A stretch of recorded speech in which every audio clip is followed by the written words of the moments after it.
At Your End Step is brought to you by Comic Town and BCW Supplies.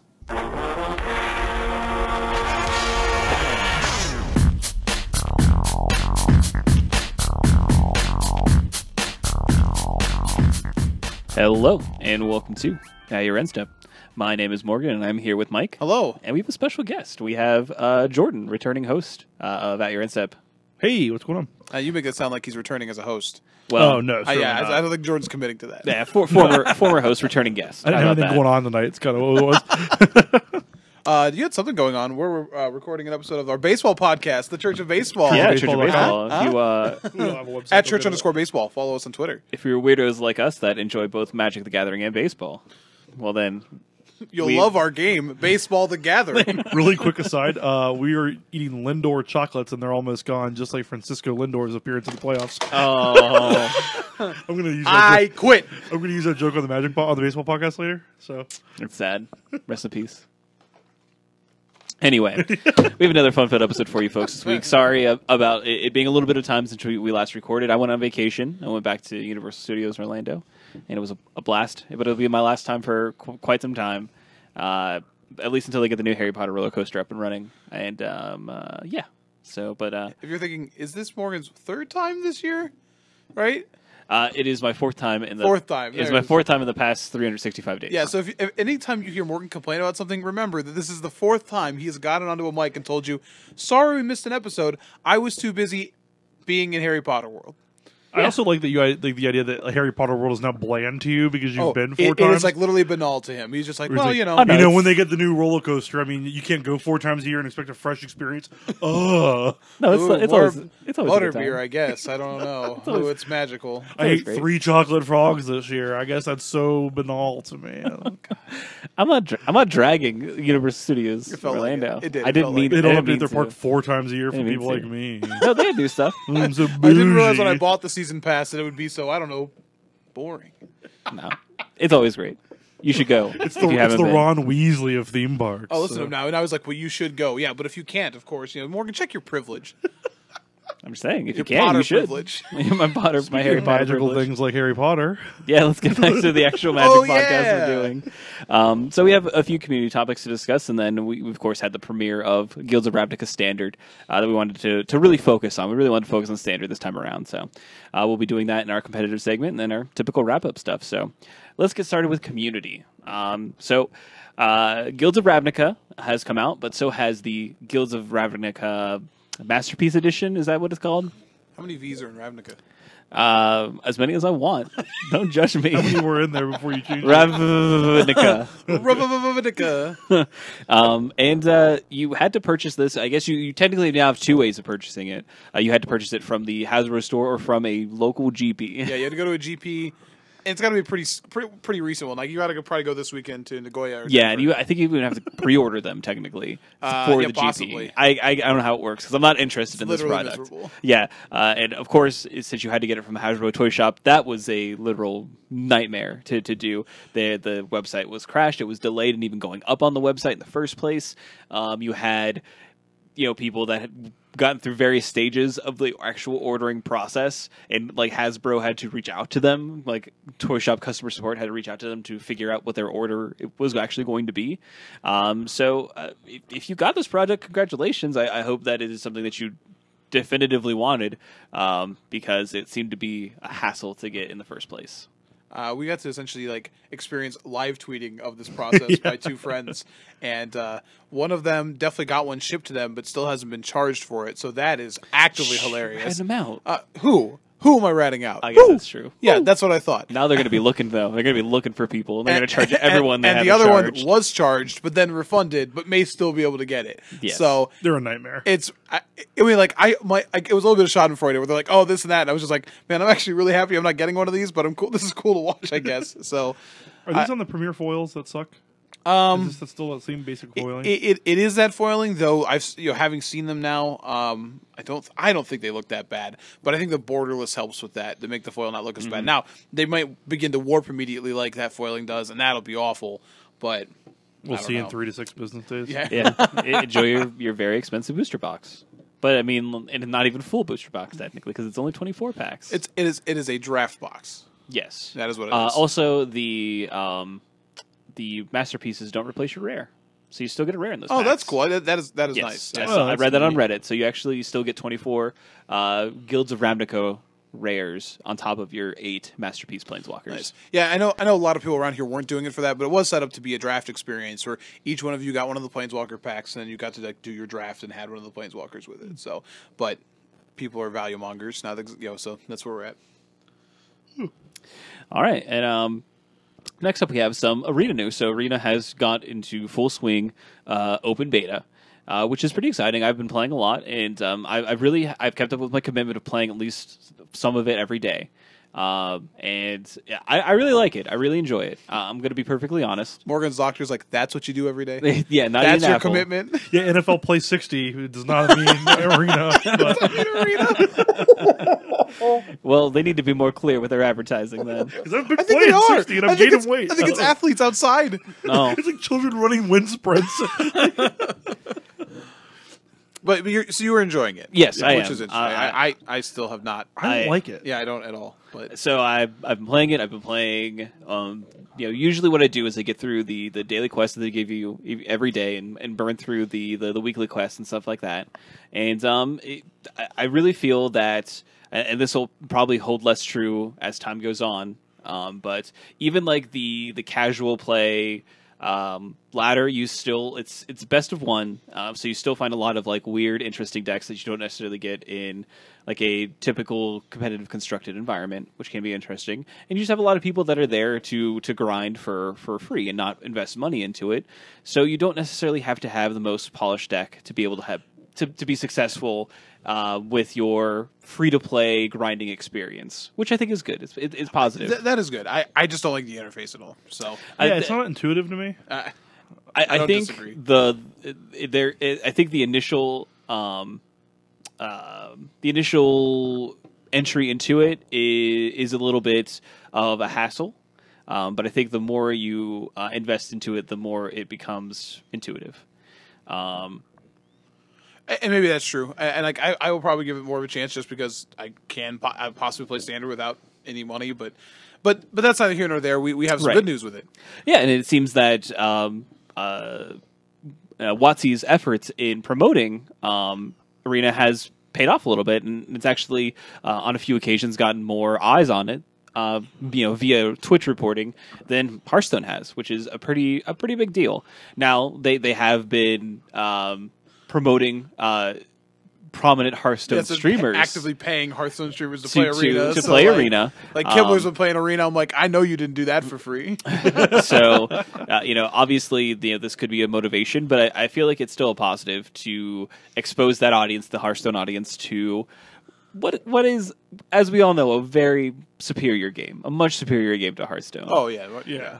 So, and I really feel like a lot of I think the mindset of the Hearthstone player is more easily accepted into Arena itself. So I think the interface issues that you guys have, a lot of the Hearthstone Eternals, a lot of those people can jump into it and not be put off by that.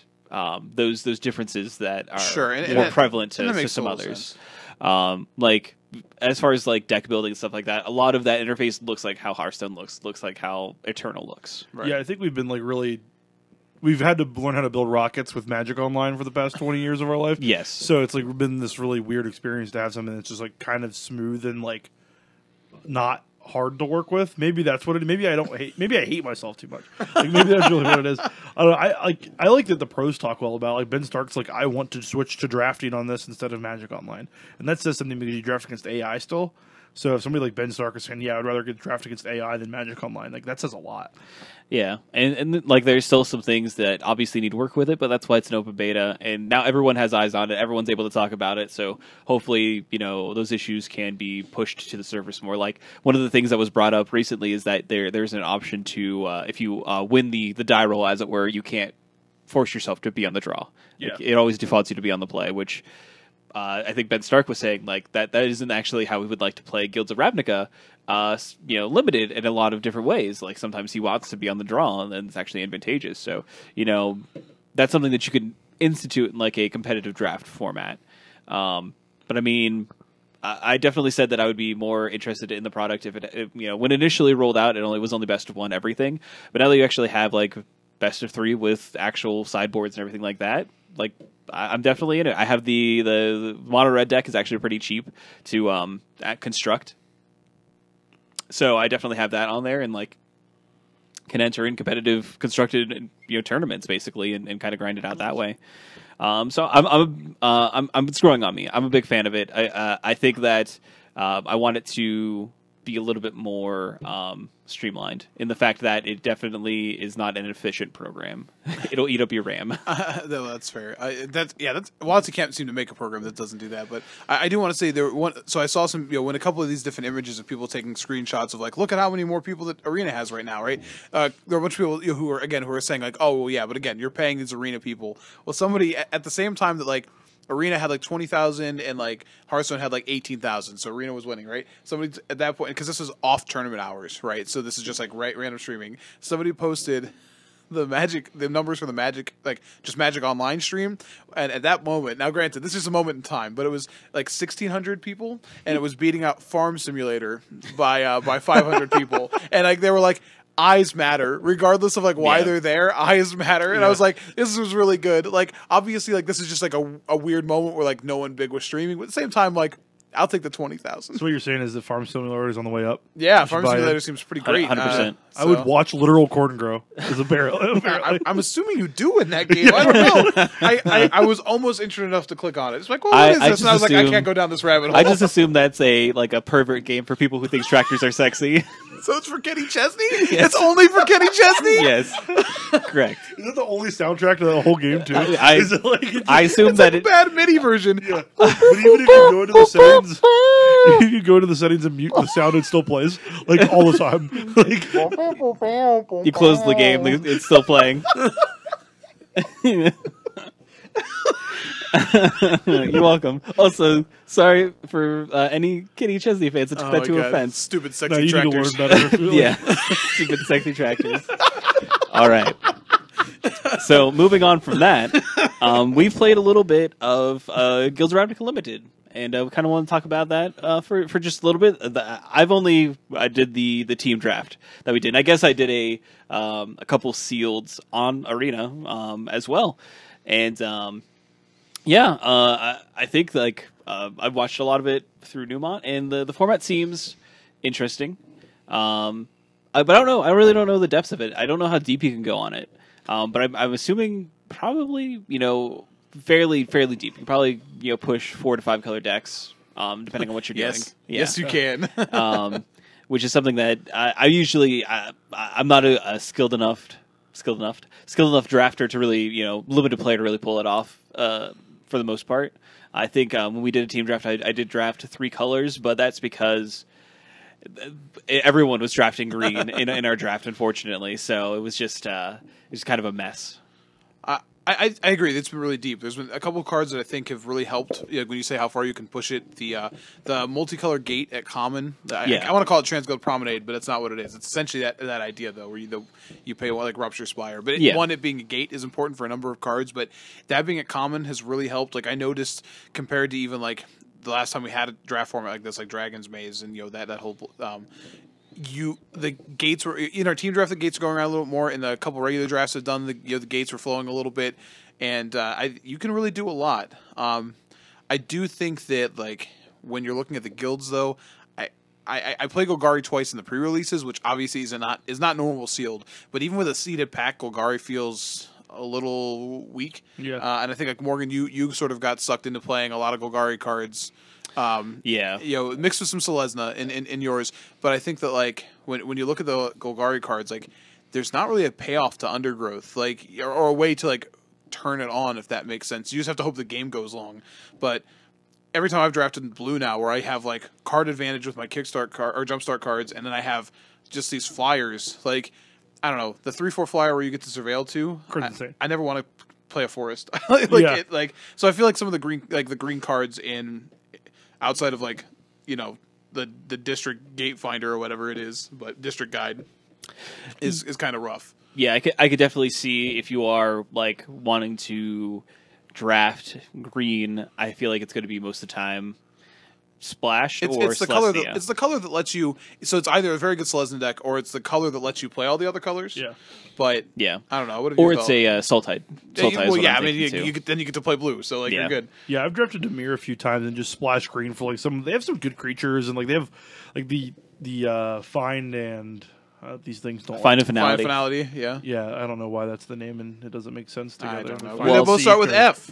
Yeah, They both start with Fin. F-I. Yeah. Fin, right? Isn't it the first three? Yeah, that's it. great.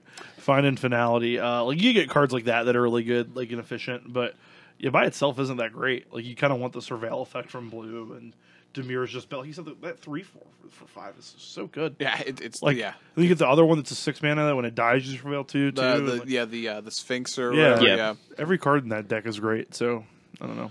And now I know that I have a tendency to like value blue flyers when I draft no matter what, so that could just be that talking with it. But I do think that like out of the colors, like I definitely want to be Izzet or Dimir pretty consistently over any of the green colors. How much fun is Kickstart to do? I I love Kickstart. didn't really- a Jumpstart. Yeah, Mountain Dew's gonna come after us if we keep saying Kickstarter, guys. Magic Big Dew is out could have there. made a lot of money if they just put Kickstarter on it and put a little Mountain Dew symbol on each card. It's true. Oh man, talk about we could have taken care of like the sponsoring issue that Magic has, and like so. We could have had the Pro Tour brought to you by Mountain Dew Kickstart. Yep. Like we've had pre-releases and brought to you by Mountain Dew Kickstart, and it's been great. Every single time a player kickstarts a card on camera, turn down for what just starts playing. Correct. And they parade out that baby. Oh God, the puppy monkey baby. Yeah. Well, Owen Turnwall just kickstarted a card. You know what that means?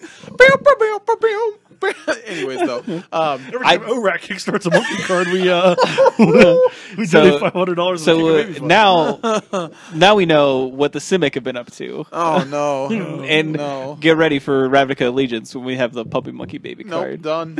I think we had that technically in Unstable. You could make it. I guess you could. But no, I think that's where we're at with it. But I've enjoyed it, and I can't wait to keep drafting it. So It's a good time to talk about it too because competitive draft, the casual draft, their competitive draft is already on Magic Arena, but the casual best of one draft is actually coming to Magic Arena this week. So if you have some coins to burn, that's a good place to do it. nice. How much does it cost? 5,000. It's 5,000 coins. I forget how many gems it is, but it's Okay. 5,000 coins. Okay. So that's going to be everything for community. Before we jump 12 tickets. Before we jump into competitive, definitely want to give a shout out to our lovely sponsor, Comic Town. They are currently running what is equivalent to win a box, like win a box of credit. Credit, yeah. Win a box standard and draft for the next 3 weeks. 3 weeks. They already had their one last week, which is their first week. So definitely come down there if you have a new standard brew to test out, or if you just want to come and draft some Guilds of Ravnica. Check it out, and you can check out all their other events because I know they have regionals coming up as well. You can check that out at worldofcomictown.com or look them up on Comic Town Gaming Center on Facebook. I think what they've done with the win a box's worth of credit is actually just a lot cooler. Yes. Buying a box from the garbage sets was bad. So Multiple sets where I won a box from them and then immediately sold it. So the store credit option is nice. But for this set, if you just want to get a box and draft with your friends, it's nice. They've really made that Right. work in the player's favor. For sure. men of the people over there. All right. So let's talk about some competitive. First, we'll kick it off with GP Montreal. Yeah, I wrote one line for it in show notes. Congratulations to Christopher Leonard for taking that down. It was Guilds of Ravnica Limited, though, right? It was. So, maybe check out some of the coverage of that if you do want to maybe get a heads up on what the top players were doing in GP Montreal. If you want to get ahead of your get ahead on your drafts, is what I want to say. But we're going to talk mainly about Star City Games Columbus because we were in attendance, we were a team, and then we also have all the results, obviously. So we want to kick it off talking about us a little bit. It's our podcast. Get off our backs. What we played and kind of what our thoughts of the tournament were. So I'll start off because I was the modern seat and I played Humans, and Humans was very good. I either won my matches or didn't get to finish them. Either because we lost or we won. So that's kind of where you want to be in general. But Humans felt really good. I did play Knight of Autumns in my sideboard. I never cast them, unfortunately, but I did play them. And I assumed that they would have been good. But I really enjoyed the list that I played. It was based off of Dylan Hand's article that he released last week. So I think that's a really good article for humans. And you can even take. I know that we're not really going to talk about Modern, but the winning team, their Modern seat was also playing humans, and they had a very similar list to the Dylan Hand article. So, but the sideboard guide in that article was very, very, very good. And that's what I used throughout the day. It felt that all the choices made sense and were pretty solid for my sideboarding. So I can't recommend that article and Dylan Hand's hopefully continued work on Star City games going forward. Just watching Morgan get to play, like I watched some matches I thought would have been tough. Like you got to play Banned Spirits twice. Yeah. And like I just like theory crafting, I would think that would be a tough matchup for humans because like their lords fly and yours don't. But like I watched like how good like when you're comparing like a Collective Company deck versus like a Vile deck, like how good Meddling Mage was, where you could just turn like the Meddling Mage and Collective Company was so good for you. Multiple times you just named Path and Collective Company and their deck became way too fair. Like it's like, oh no, like I have to do this. Or even something like Hardened Scales. Like I played against a Hardened Scales player and named Walking Ballista and Archbound Ravager, and that is those are the ways to kill you. Still Overseer can still get wild a lot of the time, but I definitely locked my opponent out by having like he had 2 or 3 Walking Ballistas in some number of good call. Yeah, it's just like Meddling Mage is a messed up Magic card and continues to be a messed up Magic card. So I had a good time playing Modern. Yeah, the best part about that game was the guy was like, "Well, you named the right thing," as if like it was really lucky. Yeah, it's like I was an idiot. Shot in the dark. Yeah, right. No, you played turn 1 Hardened Scales, but I know what's up. And I will say shout out to Morgan. We talked. Jordan and I talked with us. I will say very specifically that if you listen to this show or you talk to Morgan has a tendency to get down on himself sometimes when playing Magic. He seems to not trust himself. Is that true? I mean, sometimes, especially when I'm surrounded by people that have had more success, like he's in even team indifferent events. about how much he trusts himself. People, but in team events, I feel that it's worse. Morgan navigated a game 3 against a burn opponent that we needed to win a match, and like was behind the 8 ball against a Griv Llamavancer, and like won that game, and it was nerve wracking, and like we definitely as a team like talked about some blocking decisions like multiple times, but it was cool to see, and I think like it was a team effort to lose collectively. Yeah, we did. It was really great. It was good, but I think like this is it was a very well played game, and I think Jordan and I both like did not live up to that. I would have to say that I think I had the easiest seat. Because the deck I was playing, I was the most selfishly, experienced. I would say yeah. No, you're right. I think you suck. I think it's 100% true because the deck that I was playing with, I was the most comfortable with, and I don't think when we look at not to be negative to my opponents, but I look at and consider the overall quality of my opponents that I played. A lot of them either were unlucky. I definitely played against like a Banned Spirits deck that it definitely felt like they got a little bit unlucky, or they weren't as comfortable with their deck as they should have been. Like the other Banned Spirits guy. Correct.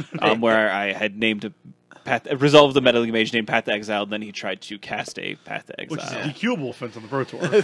But this guy to be fair, that's right. You know what?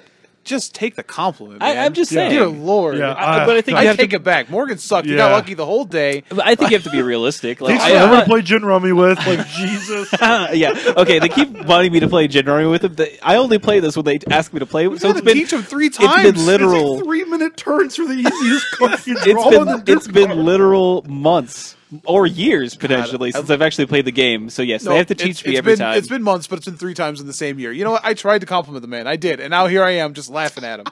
I just can't take a compliment. I'm sorry. All right, who wants to go next? Jordan, do you want to go next? Yeah, I played Black Red Reanimator in Legacy, and I think I got 73 of the 75 cards in the main deck right. Like, the sideboard with Reanimator is always really weird because you're stone dead to, like, turn 1 Leyline of the Void. And I wish that I would have put Crypt Breakers in the sideboard. Actually, is a lot of stuff I've been seeing pop up lately. That's the zombie maker. Yeah. Yeah, that sounds interesting. Yeah, because it gives you a little bit of game if they, like, you have some action, I guess. It's not super good against the Leyline strategy, but it's like another alternative to turn 1 kills and stuff like that. Oh, I like that. That's actually pretty spicy. Yeah, I've seen a couple of lists that pop up like that after this weekend. I mulliganed a potential turn 1 kill in a game that mattered for our match, so that was a downer. But Legacy kind of sucks. Like people that say it's the best format. No, I agree with you. I like playing Reanimator because you get to put a Siren of Insanity to play in turn 1. But like after that, it's pretty boring. Like you don't. I don't know. That game sucks. Like so people that think that are Legacy elitist, I don't get it. But. I had fun playing in the tournament with my friends. So it sucks that we didn't do well, but I was also happy to wake up on Sunday when I wanted and like do whatever I wanted to. So I know you and I talked a little bit about how we wish we could have some stuff back. On Saturday. And like the Mulligan Saturday for sure. Yeah, and it's just tough. And like you talk about variance. Morgan mentioned it. Like we watched. We mentioned the ley line. We watched an opponent round 1 mull a 3 to try and find a ley line and found it. Yeah, and that was just dead. Jordan. So like that was tough. And the match he mulliganed that 6 card hand like. Literally, one of the turn sequences of that game was his opponent went surgical, snapcaster, surgical in the same turn. So it was like, okay, and obviously like sideboard cards are at a premium against a deck like Reanimator, but sometimes they have really had it. Yeah. So you had the flip side of that too, for sure. Yeah, it was really annoying because the guy that beat me on the Mold 3 told me that he has a counter for how many times he has Mold the 3 and beat people. Which is really fun when like he's like, this is the 8th time that I've beaten somebody after mulling the 3, and I was like, oh, why do you keep track of that? He goes, because it's really fun to tell people when it's the next time, and I was like, God, that's actually really funny. If I wasn't in this seat, I would be laughing so hard. Like I was so mad, but damn, that was funny. But there's the paradox because if you hadn't lost, you would have never known. I'm okay with that. Yeah, I think that's not a paradox. That's just a strict upgrade. That parallel reality is the better one. That's where we're living our best lives. In that one, Obama's still president too. Oh, I like that one. Oh, I'm sad. You made it sad now. Take me back. Yeah, Mike, tell me about standard. So I play the standard seat, and standard is generally my best format, and did not feel like it's Saturday. So I definitely had a couple like every match that I lost because I ended up going we played 6 rounds total. I went 2 and 4 in my matches. Every single round I lost, I went to game 3, and those game 3s were like the deck never felt bad. I had a couple real rough I played a 26 land deck against mono red, kept a 2-lander with some removal spells, and then died before I saw a 3rd land on the draw. And that's one of those hands against mono red where you have the cards you need, you just need to hit the land drops. I just didn't, and it happens. Right. So it was frustrating, but I did feel. So I played the Absent version. I played was mid range. It started with Land of Elves, went up to. I had 4 copies of Swiss Army Knight, had some Brontodons. Had Doom Whisperer, and never got to cast one actually across any of our games, which was really interesting. Though pay 2 surveil too. Yeah, it is. Yeah. But though I boarded out a lot when I played because it just was a straight swap for Lyra Dawnbringer, and I'd probably just play Lyras in the main the next time if I were to play the deck again, which I do want to. I liked it a lot. Assassin's Trophy was really good. And we'll talk about how it didn't make as much of an impact as we might have thought it would the first week, but the card is incredibly powerful, and had a lot of Eldest Reborn, just the good mid range stuff. But the sideboard felt off, and I take full credit for that because I didn't get as much testing as least as I normally do. I'm a person who likes to just sit down and jam a lot of games, and life stopped me from being able to do that. So to you guys, I apologize for that because I don't like being unprepared. But there are just a couple sideboard cards that consistently felt bad. Ritual of Soot was one that just felt bad multiple times throughout the day because of how good the 4-drops in the format are, where it always just felt like I was giving up too much tempo to tap out to not get the creature that was important. I played a copy of Golden Demise as well, and the mono red decks have some draws that can make that card really awkward. One of the draws I lost to involved turn 3 Chain Whirler, turn 4 Chain Whirler, turn 5 Chain Whirler. Golden Demise did not look so good there. Doesn't really do much. And it just some awkward things where had those both just been settles, and I would have stuck with 3 copies to settle the wreckage, could have just been in a better place. So maybe it's got too cute with it. Overall, I think Abzan's an interesting deck to pursue. I do think though it needs some more plans for the long game. Our first round, I played against a black green mid range deck where he missed the land drops game 1, and I was able just to curve out against him. But game 2 of that match, I think, is the most telling of where I think the format can go. And I really enjoyed playing the game, but I had an Argyll's Bloodfast, I had a Karn going pretty much the entire game, but I couldn't get ahead of him. And his deck, again, had a lot of finalities, which we had, and was playing Izoni, which is the legendary creature that makes 1/1 insects. And I had to keep trying to recover from Izonis and could not get ahead. Now, I didn't draw finishers in that game, and I drew over 20 extra cards that game, but I drew that many cards and like could not break through this deck, and that's where I felt like maybe there was a flaw. There was the flaw with my deck where I had a lot of value and a lot of good cards, but something about the end game just wasn't good enough, and I don't know what it was. It was weird. It was, I mean, not weird, but funny, because on the car ride over, I go, hey, what's the point if they resolve a Carnage Tyrant? And he went, whatever, I don't know, we'll find out. The guy resolved 3 that game gets a find. Crap. And so you were right. And that's one of the reasons I adjust the mana base to play the settle, right. And then had the settle 2-for-1 on Carnage Tyrants. Yeah. It's like in that game, like I got to settle him when he Carnage Tyrants, but could sack him to Izoni, so then he could get exiled and he could find them again. Yeah, and I mean find the card though. That does phrase. Well, that works. Really it well. works really well. And I played 3 copies of Eldritch Reborn, which is like you have enough removal that you can set up Eldritch, and I got to do that. But again, like he was just chaining them back. So, and I was playing Find a Finality on my sideboard as well, and like, but it just seemed really interesting. Like maybe that's where Black Green's supposed to go. Maybe Izoni's the kind of finisher to look for. So it was certainly interesting because like I couldn't put my finger on it, but that was the kind of game because like I played against Blue White Control the next round and I lost in 3 games. The game 3 was. I had 6 of my first 7 spells countered. Like it was not a game. But the game 2 was a similar game where I had a Bloodfast and I had a Karn, and like my opponent just scooped my card advantage. And that's what I've been used to in Standard. So to see one of these black green decks, and we'll look at some of the Selesnya decks too that could just like outlast that. It's like, ooh, okay, gotta address this format differently. And then the red deck from this weekend, which we're gonna talk about, is legitimate and is very scary. Like it's just very scary. The combination of I'm going to say the same thing everyone else did, but the 1/1 Steamkin and Experimental Frenzy is, I saw it firsthand. It's very gross, and if your opponent is able to chain burn spells off the top of your deck, you just lose immediately because they get the mana to cast it and then get more mana to cast it because of the Steamkin. Like literally watch like one of the games my opponent cast Frenzy, hit his 3rd counter on a thing, looked at the top of his library. Wizards Lightning me, like with the mana from that thing, and then shocked me with it, and then had another counter thing on it. It was like go, and I was like, oh, I'm dead. Like I'm super dead. This game does not matter anymore. Yeah, having played a little bit of that deck, it's definitely a pretty dangerous card that just lets you have these sort of explosive sort of turns. Yeah, which is pretty powerful. So only other assessments I have, Night of Autumn was very good. That card is single-handedly led to me like winning a number of games against the red decks because it was just worth so many cards, and like they're playing the Browbeat card, which Risk Factor is what it's called. Yeah, and like Night of Autumn makes Risk Factor look really bad. Yeah, like it makes it look really bad. Those are really good turn sequence. So like I definitely like got just like I'll take 8. Thank you for taking these turns. Now I have this creature and 4 life again, and it's just like so I like the format. I was excited to be where it was. I really wish I had more chances to like play in it, but we're not going to have Standard Open, so I'm probably going to go to GP Milwaukee. I've talked about this. I think I'm going to drive up to Wisconsin for it. One, because I just want to go to Wisconsin. Like, I think that'd be cool. But also because I want to play Standard. So I guess that being said, we should look at decks. Yeah, so let's go ahead and first start with the Team Open. We're going to look at Standard lists first. And I think like we're going to start as obviously the first and second place list. So shout out to Eric Schutman and team. But let's take a look at Selesnya tokens.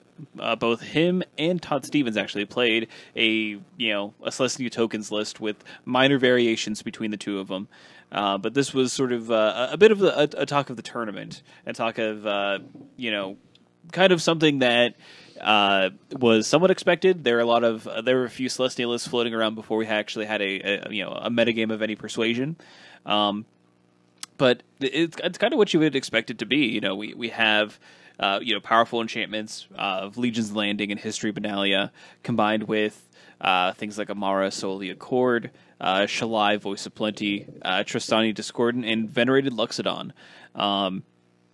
And you're even able to play things like Sapperling Migration in your tokens deck, which is pretty good from what I understand.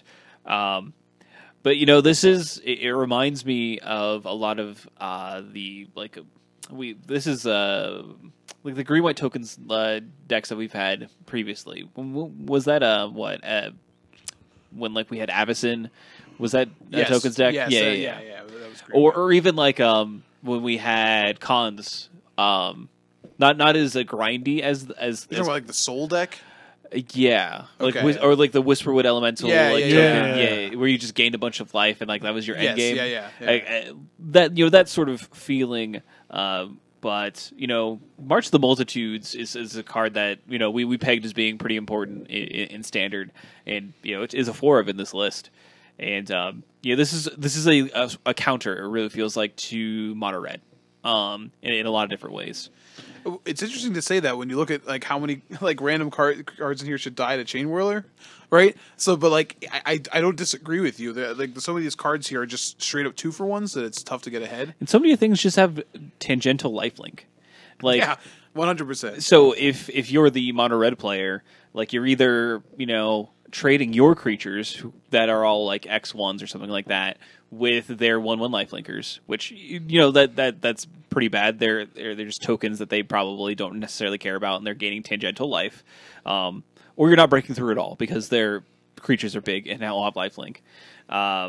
So there are definitely draws that you can have as like the Mono Red player that can maybe get away from this deck, but it feels like a lot of the times they're going to be able to like sufficiently stabilize, and then you're not going to get anywhere. Do you side out the March of the Multitudes against Mono Red? Probably some number. I can't figure it out. Like, because on the one hand, like it's really good for combat. On the other hand, it's an absolute disaster if you spend more than 4 mana in it. Yeah, no, I think it's definitely some number that would have to come out. I think like when you look at cards like Venerated Loxodon, though, with it gets at least a little interesting. And like Venerated Loxodon lets you play around it a little bit.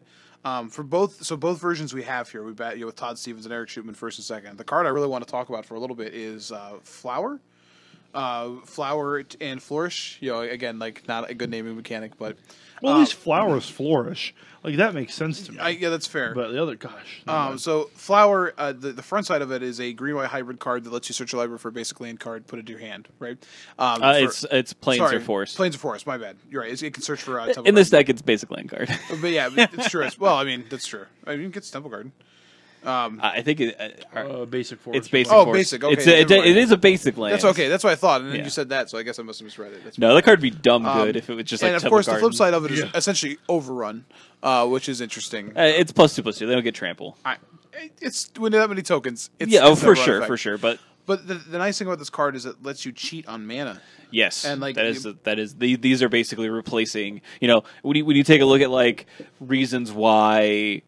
It's a little bit different as a reason why the green, the one we had for energy, Attune with Aether. There's similar cards in some facet, but Attune with Aether lets you obviously generate advantage in energy, but also cheat your colors. It let you fix. This sometimes lets you fix, but definitely has the advantages of like being able to both let you cheat on lands, for sure.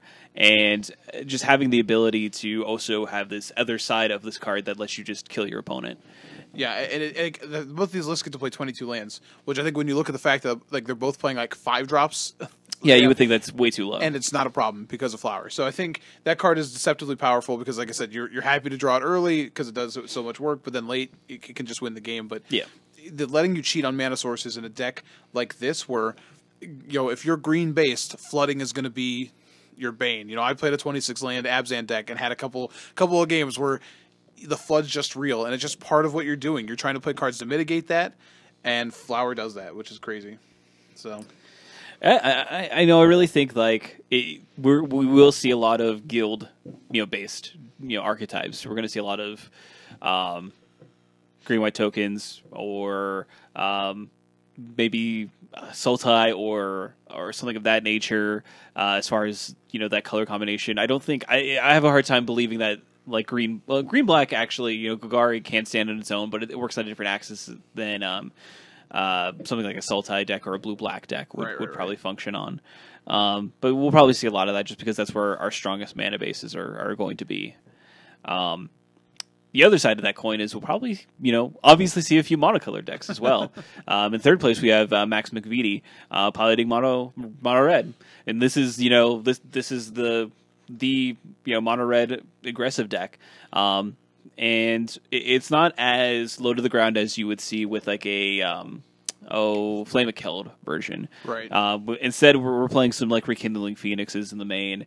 We're playing some Experimental Frenzies, which again, combo very well with Runaway Steamkin. Runaway Steamkin, accurately named, because sometimes it just lets you run away with the game. And then we have sort of this this bigger sideboard plan sometimes. We bring it in a mountain sometimes. We bring it in Fight with Fires as well. The rest of the Rekindling Phoenixes. Yeah, rest of the Rekindling Phoenixes. We have Legion Warboss, which is one of the red cards that we were pretty high on initially, and have seen it come in as a really good sideboard card against some of when you just want to overload on threats. Right. And this is just an army in a can still. So. Yeah, again, like the combination of, because when you're looking here, you're playing this red deck compared to the red decks we had last format. You're playing some bad cards, or mediocre cards. I mean, like Gitu Lava Runner is fine, Fanatical Firebrand is fine, Viashino Pyromancer is fine. When you talk about all these decks playing like Legion's Landing, for example, they're feel bads. like they're feel bads. Yeah, Mono Red was definitely a menace. Yeah. In last standard. Did any of the creatures have menace? Not or are you referring to Society? Wow. Just a menace to standard. All right, it was a menace to that format. Its name was Dennis. Yes, it was Mono Red Dennis. I don't have any more. But it did. I feel like with its 1-drops, it did definitely receive a downgrade, which is what it needed. It you needed lost a balancing out. Courier, yeah. So. You lost the gift that keeps on giving. The delivery man. So. While the deck is still powerful and still capable of putting up results like it did this weekend, it's also a lot easier to defeat. Yeah. There's also a song by Little Yachty called Menace. Did you say Yachty? How do you pronounce it? Yacht! It's like Little Yachty. Little Yachty, man. I refuse to call a grown man by a boat. So yeah, but what's Yachty then? He earned that. Is he a Klingon rapper? Yeah, maybe. I'm not going to presume Little to know. Yachty. Man. You think he's ever been on a yacht? Yes. Probably. 100%. You 100%? 100% that man's been on a yacht. I'm tweeting at him. He's been, yes. Have you ever been on a yacht? I bet he he just sends you a picture of him currently on a yacht. You know what? I bet he has a yacht, and it's called Little Yachty. Or Big Yachty. Big Yachty. It's called he's Big definitely Yachty. been on one because his Twitter handle is It's Lil Boat. They hate on me, but they hated Jesus. Wow. This guy is... That's a comparison didn't need to make. I have to tweet him. Did Jesus have a yacht? No. Oh, that's weird. They didn't really... I'm going to ask him. All right, I'm going to sink this one. Noah had the yacht. So I want... I don't know if this is the right guy because he's not verified. Yeah, don't tweet at non-verified people, man. But you don't know who they are. But the non-verified guy literally says they hate on me, but they hated Jesus. Yes, I tweeted at him. Whatever, we'll live our best life.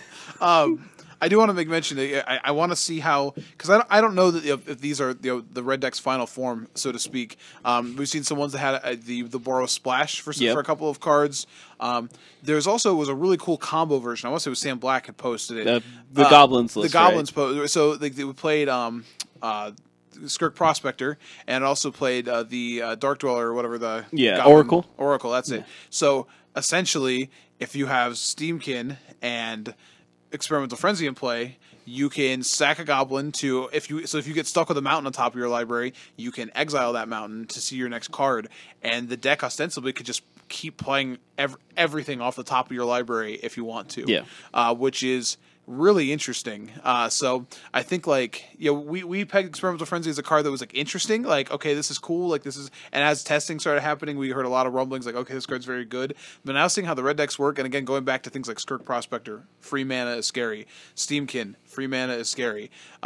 Interesting to see where these decks go and where you could push it. So unfortunately, it's a lot of pieces. It certainly is. So... I wouldn't say that combo even sounds frightening. If it's not even a hard lock of any kind if it happens. Right. But the idea that you could do that, and they have struggled so hard to find a different way for a red deck to play, right? And I think cards like Experimental Frenzy are really that's a really cool space for red. Yeah, absolutely. So Steamkin might be absolutely bonkers broken based on how I've seen it, and I think I know we probably overlooked this card a little bit, and I think, I'm going to be very honest, the first time I read that card at a glance, I assumed instant or sorcery is how it got a counter.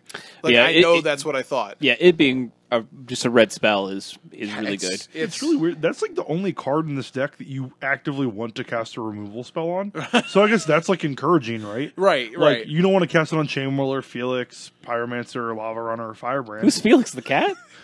What did I say? Felix.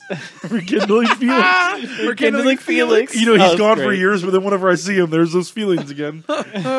So, I mean, I guess like that's fair because you just like know that you need to hold on to your cast down or whatever for Steam Kid. Yeah. I don't know. Can we take a look at 5th place Boros Aggro, which is very similar to the list that also won the Classic, which is called Boros Angels? Yeah, that's actually what I have up. Nice. So Boros Angels gets its name by playing a lot of angels, specifically Resplendent Angel, Aurelias, Shalais, and Lyra Dawnbringers. I got to say, Shalai is a card that impressed me over and over again this weekend. I only played one of my 75. I wanted more. Yeah. There was a turn against a mono white opponent. There was actually a deck similar to this, just almost entirely white, where Jordan was watching that match, and I had an option with my Eldest Reborn trigger to take. It was like my own like random creature, my own Karn or his Shalai, and Jordan's like, "What are you thinking here?" And I'm like, I think I just want his Shalai. It's the best creature. And he was like, yeah, we want that. Okay. And that Shalai ran, like, just like took the game over. I was like, I have all these mana. Like, oh, look at me make it. Oh, it's really good when you could activate the ability. Yeah. I think in that same match we got to the point where we were like debated casting spells, but we were just like, wait, why would we? Yeah, not why just would we put cast counters? spells? Like, I'm just going to keep putting counters on things. I do want to point out something that was mentioned to me by a friend of ours. Shout out to Lil Connor. So while we didn't get to see it in any of these lists, if you're playing against red decks that have a lot of burn spells or like Deafening Clarion, whatever else you might want, if you manage to assemble a Shalai and a Tajik, creatures can't die to burn spells. Any direct damage source. Oh wow! Yeah, because they can't ever target the Tajik. Right? I guess they could still die to the Clarion. What am I saying? Because Clarion would still Clarion is a board wipe. yeah, but well, it would only Tajik would die. Correct. But like targeted removal can't do it. Yes. Like they can't just like lightning strike Tajik anymore, and that doesn't, and they can't, and it gets prevented. But they try to do it with the Shalai. Breaker. Yeah, it's like this high five. It's like yes. So, but yeah, so these decks play all these angels. They also have 4 Knight of Grace and 4 Adantos Vanguards mixed in with History of Benalia's Lightning Strikes, and main deck Deafening Clarion, which I think this weekend was a pretty good place to be. If you looked at the Magic Online PTQ lists, a lot of the decks are like main deck sweepers. Like regardless of what kind of deck I am, if I'm a mid range deck or a control deck, like I'm gonna have main deck sweepers to beat mono red because everyone and Selesnya though. I mean, yeah, for sure. But mono red online specifically was the deck to beat, and we see this carry through on here. Not to mention, Deafening Clarion kind of has some synergies with some of the stuff you're doing because you are playing Resplendent Angel. The card's really good when suddenly all your creatures have lifelink, and then you get to make an angel. It literally almost always dies to the Clarion. Well, you don't pick that one. You choose one or You don't both. do Yeah, that's both. fair. To be fair, it can survive when you have a board state that has a Lyra in play, though. That is true. Which is awesome. Also, you're way far ahead in Yeah, that I game. don't care. It's still awesome.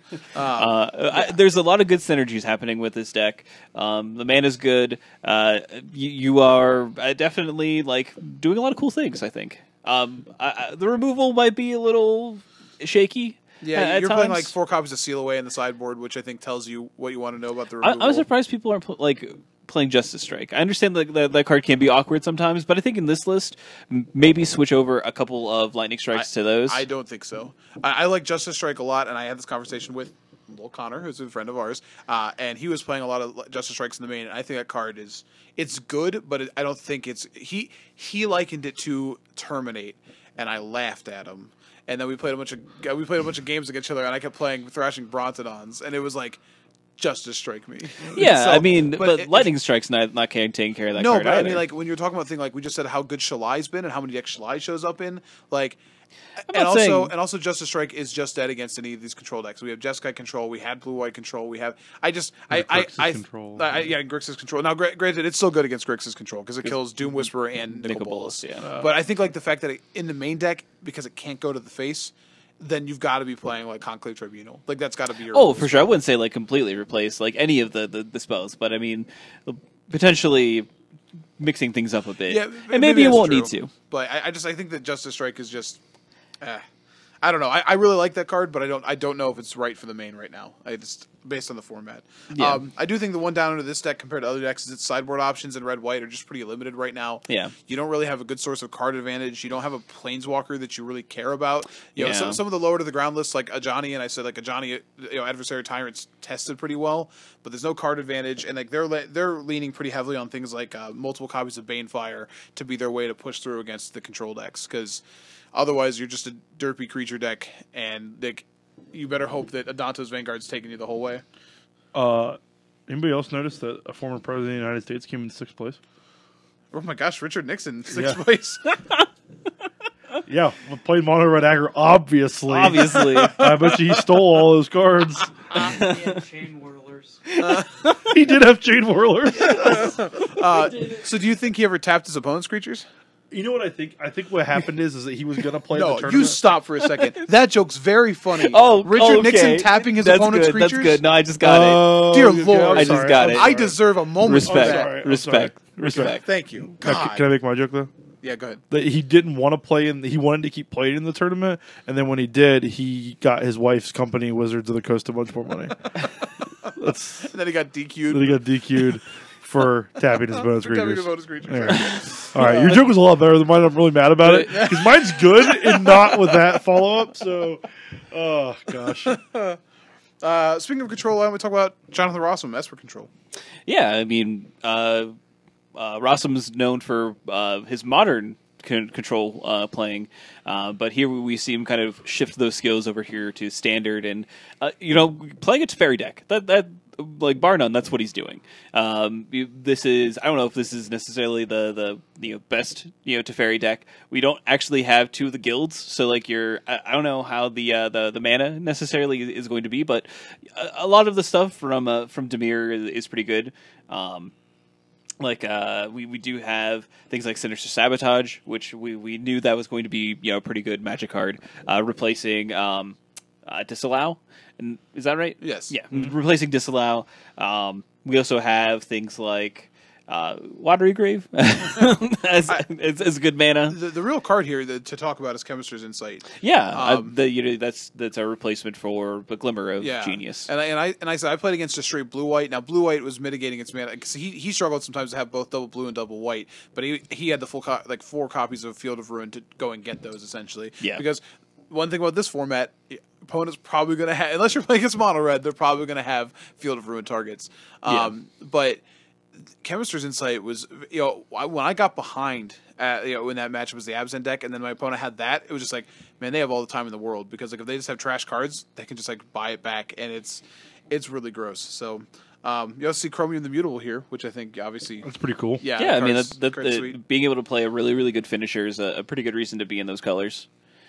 Yeah, I think also I saw some play a couple times over the weekend, but they have Vona, Butcher of Magan in their sideboard, which doing a fairly interesting Blood Baron impersonation.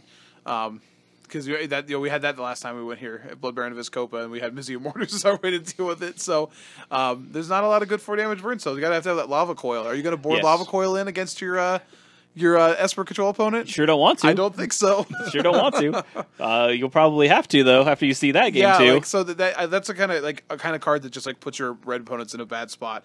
And I think it's interesting they're playing that as opposed to Lyra. Yeah. So maybe that could be for mana considerations. Maybe the double white's not where they want to be in their deck.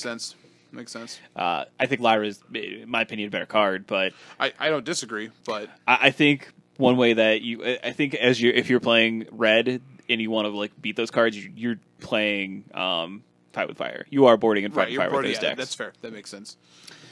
I think the next list to speed things up, probably one of these Golgari mid-range lists. Yeah, and I sort of alluded to versions of these decks, though. We'll talk about Ian Ullman because he was actually in 8th place. Yeah, that makes sense. And this is pretty much what I was talking about, the Izoni 1,000-eyed sort of version of the deck, playing multiple copies of Find to Finality. This deck also has a copy of Journey to Eternity, which I think is spicy. Yeah, the card's kind of has been creeping up in price and paper because of this. $7. Yeah, surprisingly. What? But yeah, I know. But this card has some pretty interesting interactions with it. You obviously have Burglar Rat as a 2-drop that can also neat. That can also be really good when you play your Vraska and get to sacrifice something that has already made its impact. You're only playing one Golgari Queen in this list, but nonetheless, that's kind of where we see like you're playing this card that has advantage on the way in, and then you have like an Azoni later on, or you have the Vraska to be able to have something you don't mind giving away. And that kind of, with a couple of these sacrifice effects, how you kind of make Journey to Eternity a worthwhile card. It's really good when you put that on a bugler rat. You get to like pull it up. A burglar rat, excuse me. Excuse me.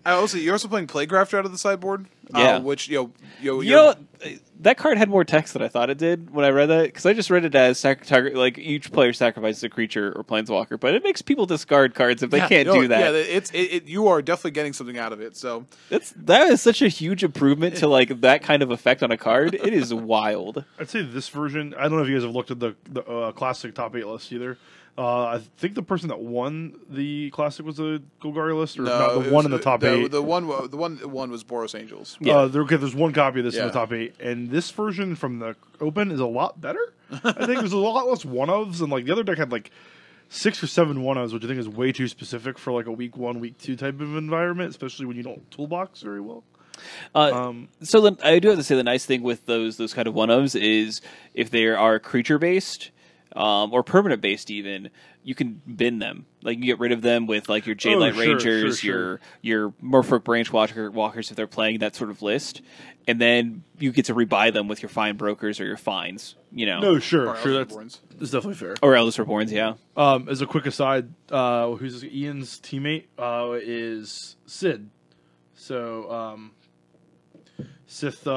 Sithara. Sith. You said Sid. I said Sith. I'm sorry. I'm like the kid from Toy Story. Did I start my bad? Yeah, no, it's fine. Yeah, Sith Sirharn.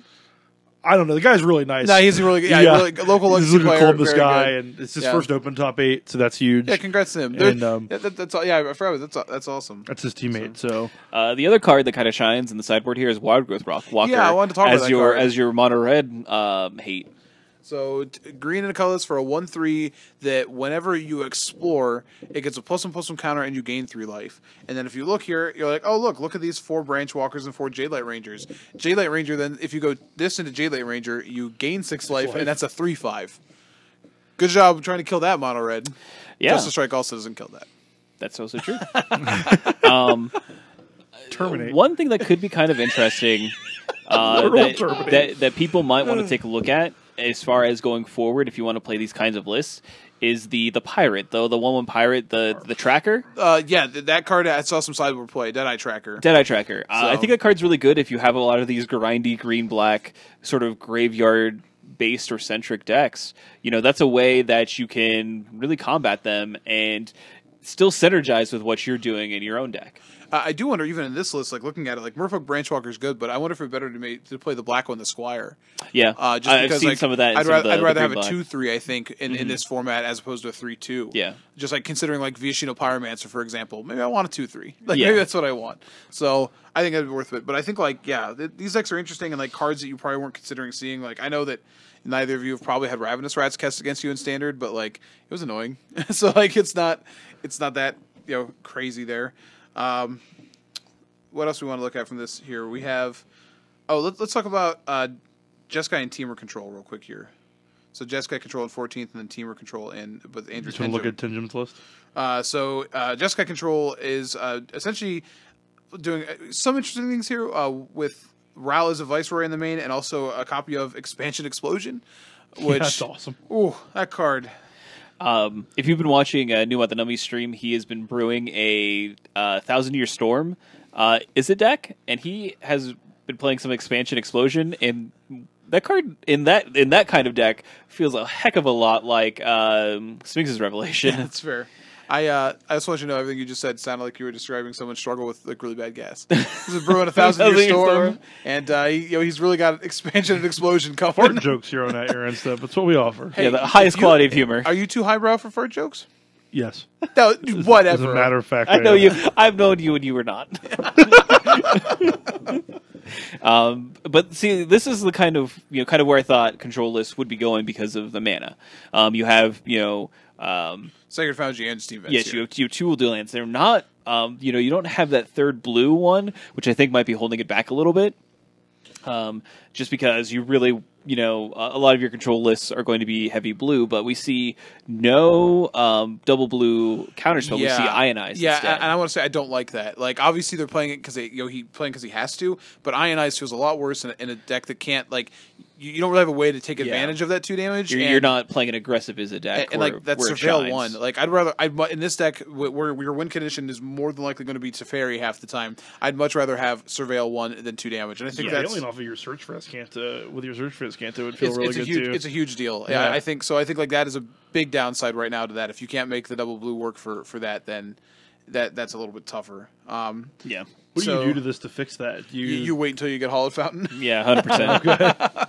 Like that's just what it is, unfortunately. How good do you think Raul Zarek is, or Raul is? Riley played it this weekend. He said he loved it. I mean, I think like so comparing it to other blue walkers of that ilk, like I remember the deck that I got to play the Jace Clueman from Shadows of Innistrad, and like Clueman Jace, Clueman, where you just got to tick up and like you got to scry and draw a card, which like this is you get to look at 2 and draw one of those cards essentially. Right. Like if you get to play that at parity, like that tick up's even better than Teferi. Like you're just gonna get to see all the cards you want. And like that minus actually kills a creature, so I'm sure it's pretty good. The problem is that unlike that Jace or Teferi, even you can't guarantee how the game is gone with that minus.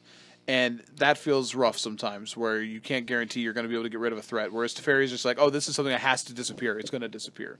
So I don't think it's ever going to circumvent any of the other 5 drops, especially Teferi. But, I mean, I like what it does, and I like its ult, too, which, I mean, like, you can win a game off of it quicker than you can with Teferi. Yeah. So 100%. Tangib's list is not Teamer. It is Sultai. Oh, well, what the heck? Sultai control, but this is a sort of another facet of the metagame that we haven't really talked about. Sultai again has access to 2 duels, 2 shocklands, I should say, in Overgrown Tomb and Watery Grave, and has access to Assassin's Trophy again, one of the more powerful spells. We see this list, not necessarily going whole hog on it as it were. We only see 2 kind of showing up in the main deck. None of the sideboard either, but this is a Karn deck. 4 Karn. 4 Karn, 2 Vrasco, Relic Seeker, and I mean, we see a lot of interesting like sweepers. Even again, another control deck leaning on sweepers to help against your mono red matchup in Golden Demise and Ritual Suit. And I wonder if they had a similar experience to you with those cards, especially seeing them in the main deck. Now, they have a lot of ways to sort of filter their draws in both Search for Escanta as well as Treasure Map, which I know Mike and I are very keen to the power of the Treasure Map. Yeah, Treasure Map's sweet, but I could see that. I do think that Ritual Sludge just felt real awkward. Yeah, so I wonder if they felt that their deck came up lacking. I think it looked a little bit everywhere, and there's even some Sultai lists that kind of they might be more obviously different, but they did seem to at least place a little bit higher that you might want to check out before you get down to Tangib's list. But there's some interesting ideas in there for sure. Yeah, that's fair. Looking here, let's finish up with the classic then, because I want to at least hit the classic. I know I have one of the Grixis lists up near the top that we can talk about. Did you see the Abzan midrange list? I was looking at it. It's like Abzan Knights, which is interesting. It's not super similar to what I was doing. It's not. Oh, this plays like a Johnny. Yeah. But like that is another way you can build it. Abzan Knights gives you your history, and then you have both the black and the white knight, Knight of Grace and Knight of Malice, and you have Swiss Army Knight. So yeah, you get history, but no. Yeah, which is I like that way of building that. So yeah, it's neat. It's different it's a lot different than what you came up with. Yeah, I mean, I tried out a couple different Knights lists, but like History Benalia obviously is still very good, and I'm glad I still have my 4. So second place though in the classic was Grixis Control, Andrew Jessup, which has 4 copies of Nicol Bolas the Ravager and 3 copies of Dream Eater. Something else lyrics. I don't remember the rest of the song. I think you guys were going to sing with me and you just wouldn't do it. Oh, sorry. No, sorry. I don't see anything not done by Lil Yacht. Thank you. I mean, Nicol Bolas we knew was going to be still a fairly powerful card. We kind of figured out if Ferrex could really keep him down. And to be honest, like Mono Green was at these tournaments, but not as prevalent as we thought it was going to be. We thought it was going to be like, and maybe it was tier 0, but like decks found ways to beat it. And I think when you look, though, I said I had issues with like Ritual of Soot and stuff, but the removal in the format right now is, it's not Fatal Push, but it's still pretty good. Yeah. And like you've got a lot of things, like a lot of Eldest Reborns running around, and a lot of ways to deal with like bigger creatures. So it's interesting. What do you think about this mono blue list? We can talk about that. So I like. There's actually 3 of them right in a row. Right, there's 3 at 8th, 9th, and 10th. These are 13 tickets online, folks. Yeah. So, These are the mono blue list. We saw this. This is the deck that, at least the basis of it, that Yukihiro was running at the World Championship before the end of rotation. I think they're pretty interesting. I think. When Tempest Gen is obviously pretty powerful. You have pretty good counter magic to back it up. And the rest of the creatures are interesting. I'm actually surprised to see them only playing 2 Night Veil Sprite, because I think like that card is a reason I'd want to play the deck, because it's as close as we're going to get to a looter. Like outside of it, we have the 2/1 Pirate, I guess. I like these decks a lot, and I think like the kind of decks where, like for example, my Abzan deck probably would have lost to this deck. Pretty distinctly. Sure. Like you just gotta a deck that has got that slow wind up, and this deck's just like, well, I'm gonna be attacking you with little flyers. And, you and have then, Golden Demise, I guess, and like if that gets countered. but so like the problem is I've got to set up for it, and then like you get blown up by Spell Pierce. Yeah. Like it just ooh. I think a lot of what makes this deck pretty powerful is Curious Obsession. Yeah. I think like there are a lot of very obviously small evasive threats, but you slap a Curious Obsession on one of those creatures and just start going to town. And there were people that attempted to kind of abuse this card previous to this format, but I really think that we've moved away from Fatal Push, and with with Fatal Push being gone, it allows this deck to kind of have a little bit of room to exist. I think this is a really, really good like budget option as well. This deck's pretty powerful. Can do a lot of the same good aggressive things that like Mono Red does on a little bit of a different axis, and being able to play things like Wizard's Retort and like Spell Pierce in your main deck is really, really good. Yeah, and even Dive Down just we don't essentially have a counter spell. The nice thing too is like we've lost Blossoming Defense, which was a staple of you knew to play around that, right? You're probably not training yourself to play around Dive Down right now. Where you're just like, I get to get blown out by Dive Down. 1 blue, okay, Spell Pierce, I'm fine. Like I have 2 mana. I would expect this deck to be even better the next few weeks because, like I said, I had issues with like Golden Demise. I know people were playing things like Plague Mare, those kind of things. They're going to want to find better cards to, or even like moment of Craving or whatever it is, the -2/-2 gain 2 life. Like those cards are going to be ineffective against some of the builds of red, and they don't feel very good. Like those target removals don't feel good against tokens. So you might see this deck benefit from people trying out different removal that opens up your deck even more. Yeah. So also, you get to play Sleep. yeah, that card's insane. Sleep's real good. Woo! Oh man. Nice mono green deck, idiot. Like, sleepy.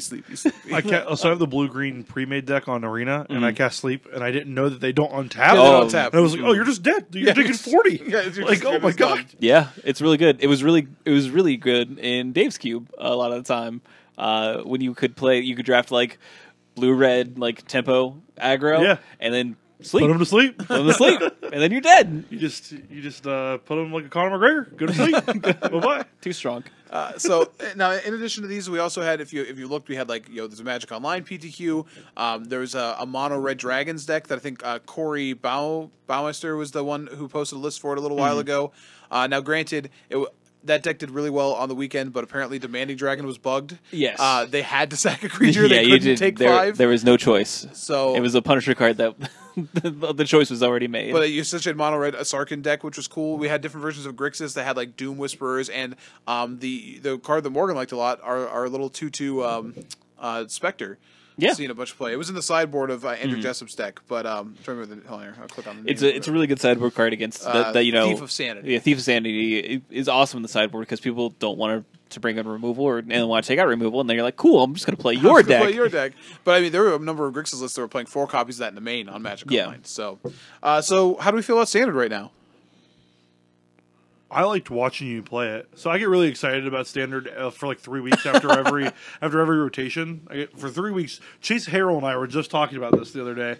I was like, hey, he's like, do you want to test really hard for a little bit? I was like, yeah, let's do it till November, And then so it's really fun to see all the new decks. Like I think a lot of the problem cards got taken out. I mean, Chain Whirler's still around, but like I don't know. I'm excited. It's not nearly as impressive. But we're seeing that like again like like we said, the mono red decks, which are still good, don't get me wrong, but the trade off is now they have to play some really bad cards in their deck. Right. So, you know, one of the games I won against Mono Red on the this weekend included me Eldritch Reborning and taking their Pyromancer because I had Vraskic's Contempt, their only good creature, and then I proceeded to beat them with that Pyromancer because their draws were just like, oh, well, I drew risk factor. I was like, oh, I'm going to take 4, attack you for 2. It's just like, so my best option was to take their worst creature, and they still couldn't do much with it because, like, a lot of their cards were bad. So the trade-off there is, yes, they're playing 22 mountains. Yes, you have some powerful cards, but you get to play some real bad ones. And that's how a red deck should function. It shouldn't have Jace the Chandra Sculptor in addition to everything else. Yeah, so. it shouldn't just be straight up busted. It should have, ways to actually counteract it rather than just, like, joining in with the crowd, Yeah,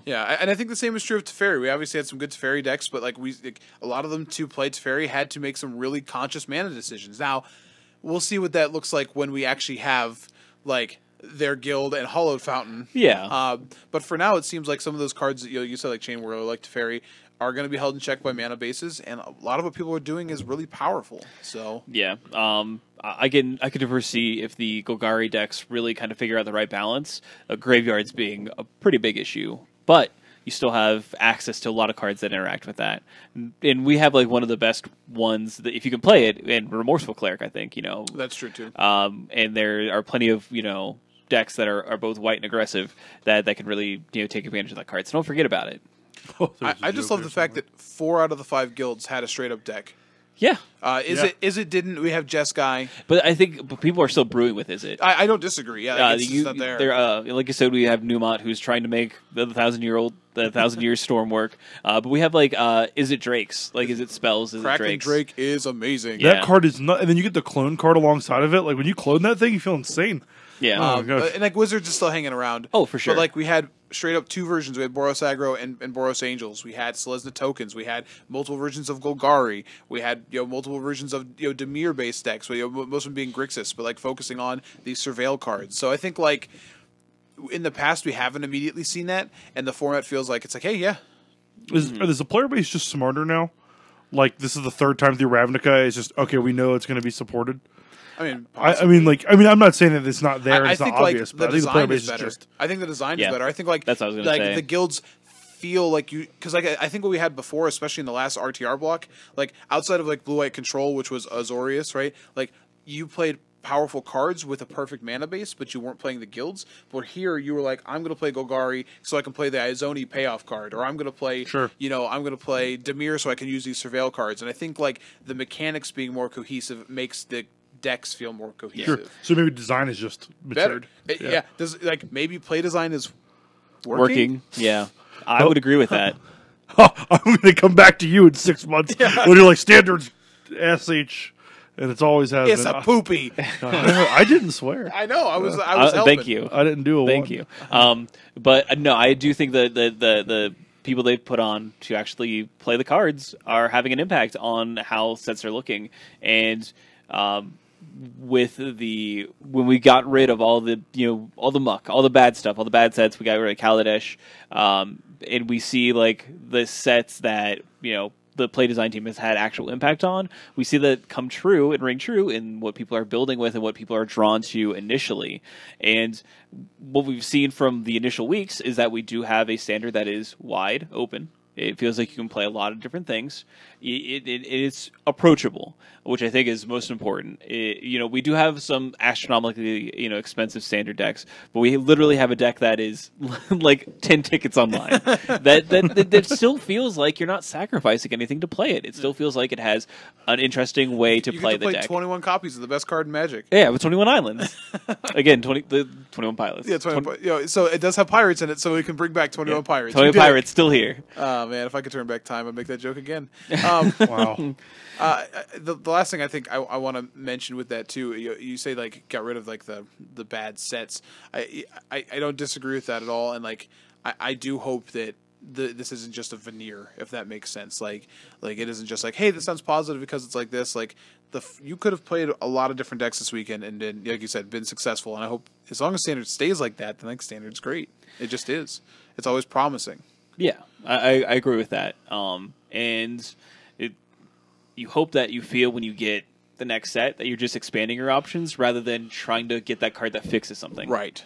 Which is, it feels good. Yeah, and like you mentioned, like there's some expensive like decks and cards. Obviously, Teferis are powerful, but I think like looking at a card like I'll say Assassin's Trophy, where looking at that card, it still blows my mind that card got printed, and it did not break anything. Yeah. You know what I mean? Like I would have thought like, oh well, here we go, here's Fatal Push 2 or whatever else, and it's like actually, I mean, I played with it. It was very powerful, but it never felt like.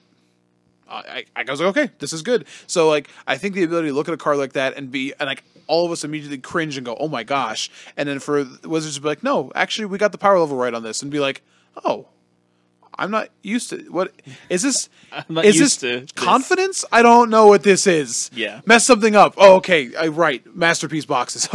We did it. We did it. We came back down. I thought you guys nailed it for a second.